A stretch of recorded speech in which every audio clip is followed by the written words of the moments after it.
मला याला उशीर झाला यापेक्षा मी खरं तर येऊच शकत नव्हतो. मला थोडंसं कालपासूनच थोडं संध्याकाळपासून थोडं फ्युरिश वाटत होतं आणि आता मी सकाळी जेव्हा उठल्यानंतर माझे डोळेच उघडत नव्हते. मला इतका अशक्तपणा, आत्ताही अशक्तपणाच आहे. मी बाळा नांदगावकरांशी बोलत होतो. मी म्हटलं पण तुम्ही इतक्या लांबून आलेला आहात, तुमचं दर्शन घेतल्याशिवाय मुंबईला परतणार नाही. म्हणून मी एक 5-10 मिनिटं तुमच्याशी बोलायला आलोय. बाकी सर्व मला असं वाटतं अनिल शिदोरे आहेत, राजू उंबरकर, आमचे अनेक लोकांनी तुम्हाला मार्गदर्शन केलं असेल. तुम्ही ज्या भागात राहता त्या भागात तुम्हाला काय केलं पाहिजे आणि काय करायला नाही पाहिजे हे काही सांगायची आवश्यकता नाही. अनेक गोष्टी तुम्हाला स्वानुभवातनं पण समजतील, अनुभवातनं पण समजतील.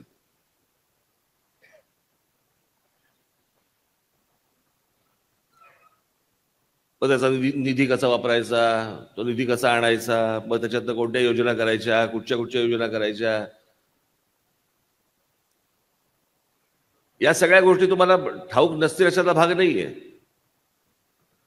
आजची बैठक ही मला अनेक दिवस चालू होते की सर्वांना एकमेकांना भेटायचंय आपल्याला, आणि म्हणून मी एक दिवस ठरवला, म्हटलं तुम्हाला सर्वांना बोलवावं, तुमच्याशी बोलावं, म्हणून हा आजचा दिवस ठरवला. तुम्ही त्या भागात राहता, तुम्हाला माहिती आहे तिथले प्रश्न काय आहेत, ते प्रश्न कसे सोडवायचे.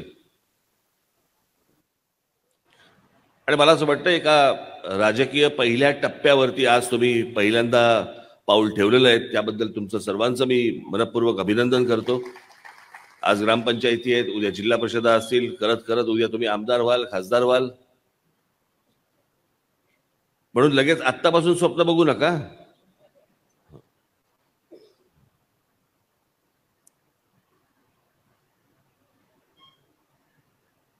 तुम्ही त्या भागामध्ये अनेक योजना आणाल, अनेक गोष्टी कराल, मला ह्याची कल्पना आहे.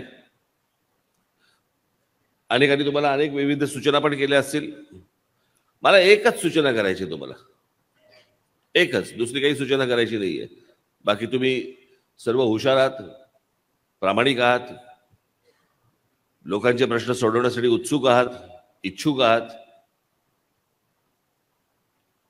मला तुम्हाला फक्त एवढंच सांगायचंय, गाव स्वच्छ ठेवा.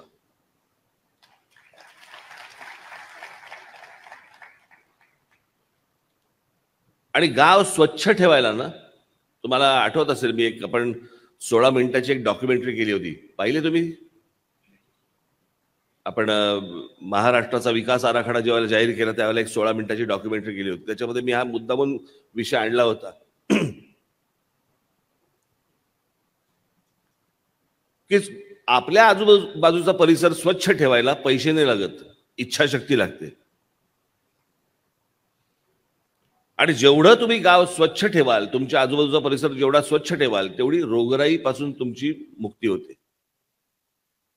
मला वाटलं पाहिजे, छान वाटलं पाहिजे मला गावामध्ये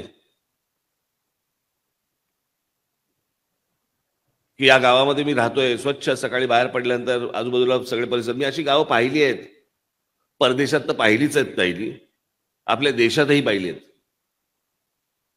पण आपल्या देशातली अनेक, मी गेले आता किती सक्रिय राजकारणामध्ये, मला 89 सालापासून मी आलो, अनेकदा महाराष्ट्र फिरलो, उभा आडवा वाकडा तिकडा असा महाराष्ट्र फिरलो, अनेकदा फिरलो, अनेक गावात गेलो, अनेक तालुक्यांमध्ये गेलो. सगळ्या ठिकाणी मला जी काही दुरावस्था जी दिसली ती मला स्वच्छतेवरती दिसली. कुठेतरी काहीतरी सांडपाणी वाहतंय, त्याच्यातनं लहान मुलं फिरतायत, त्यातनं डुकरं पण फिरतायत, कचरा तिकडेच पडलेला आहे. आणि त्या अस्वच्छ वातावरणामुळे तुमचं मन देखील अस्वच्छच व्हायला लागतं. तुम्हाला पण वाटायला लागतं की हे असंच आहे, असंच राहू देत, मरू देत. जगण्याची जी उर्मी लागते, जगण्याची जी इच्छा लागते, ती मला असं वाटतं त्या वातावरणामुळे तयार होते. मी मागे त्याच्यातच म्हटलं होतं ना की आपल्याकडे शिक्षण मिळत नाही का, आपल्याकडे नोकऱ्या मिळत नाहीत का. म्हणजे आज गंमत बघा, ग्रामीण महाराष्ट्रामधला माझा तरुण, माझ्या तरुणी या शहरामध्ये यायला बघतायत. आणि शहरामधला जो तरुण आहे आणि तरुणी आहे ते परदेशात जायला बघतात. म्हणजे नक्की काय चाललंय? तो जो शहरामधला तरुण आणि तरुणी ह्या ज्या परदेशामध्ये जात आहेत त्या कशामुळे जात आहेत? शिक्षण मिळत नाही म्हणून जात आहेत? नाही, शिक्षण इथे मिळत आहे. नोकऱ्या मिळत नाही म्हणून जात आहेत? नाही, नोकऱ्या इथे मिळत आहेत. मग कशामुळे जात आहेत? सभोवतालचं वातावरण त्यांना चांगलं मिळत नाहीये. जगावं असं वातावरण आजूबाजूला नसल्यामुळे ते परदेशाचा मार्ग स्वीकारतायत.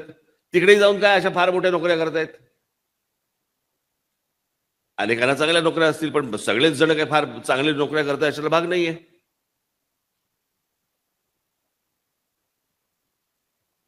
आत्ताच कुठतरी आला ना का पिक्चर डंकी, इथून तिथून लपून पळून जायचं, तिकडे परदेशामध्ये जायचं आणि तिकडे काय स्वीपर म्हणून काम करायचं. स्वीपर म्हणून काम तर इथे पण मिळतं. आजूबाजूचं वातावरण, मला असं वाटतं ते वातावरण गावातलं निर्माण करणं चांगलं, हे पहिला तुमचा अजेंडा असला पाहिजे. पहिलं काम ते असलं पाहिजे. त्या गावातल्या मुलाला काही नवीन गोष्टी सुचल्या पाहिजेत. ते वातावरण असं असलं पाहिजे की नवीन नवीन नवीन कल्पना सुचल्या पाहिजेत.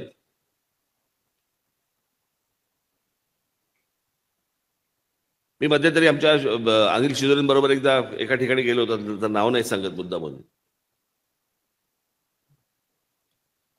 गावात लोड शेडिंग, पण लोड शेडिंगला पण काय अर्थ नाही. म्हणजे 48 तास पाणी तुमच्या वीज यायची नाही वगैरे वगैरे, असं मधून नाला, दोन बाजूने दोन घरं आणि वाईट अवस्था.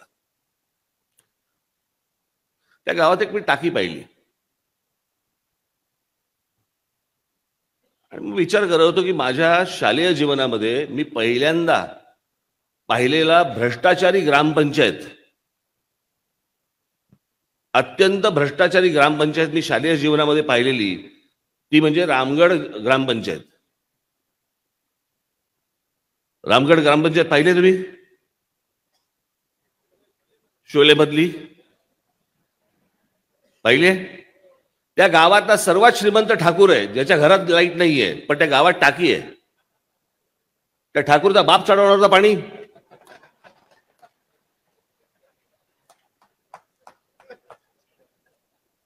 त्या शालेय जीवनामध्ये पहिली पाहिलेली ग्रामपंचायत आहे ती भ्रष्टाचारी ग्रामपंचायत.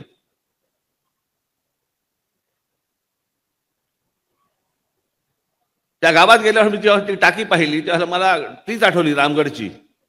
म्हटलं इथे पाणी कोण वरती? बरं त्या पाण्याला काही नव्हतं म्हणजे त्या टाकीला. ते असल्या प्रकारच्या गोष्टी मला असं वाटतं माझ्या महाराष्ट्र सैनिकाकडनं, माझ्या महाराष्ट्र नवनिर्माण सेनेच्या कुठच्याही माणसाकडनं होता कामा नयेत. त्या गावात गेल्यानंतर अगोदरच्या पिढ्यांमधल्या लोकांना असं वाटलं पाहिजे, अरे काम करावं तर ह्या लोकांनी, नाही तर करू नये.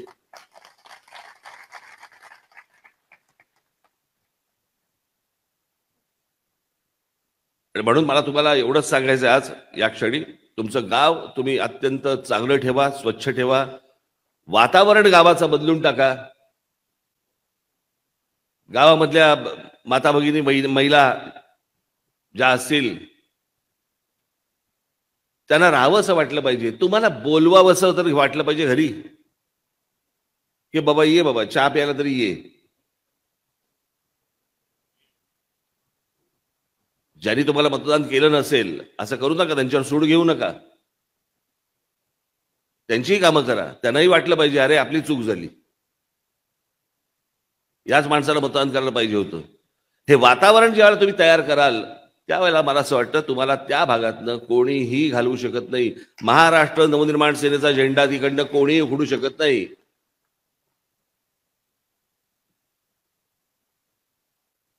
आज जेव्हा तुम्ही सगळेजण परत जाल त्यावेळेला माझी तुम्हाला सर्वांना विनंती आहे, हे सगळे आकडेवारी आणि सगळ्या गोष्टी, निधी आणि सगळ्या गोष्टी तुम्ही करालच, ती क्षमता आहेच तुमची.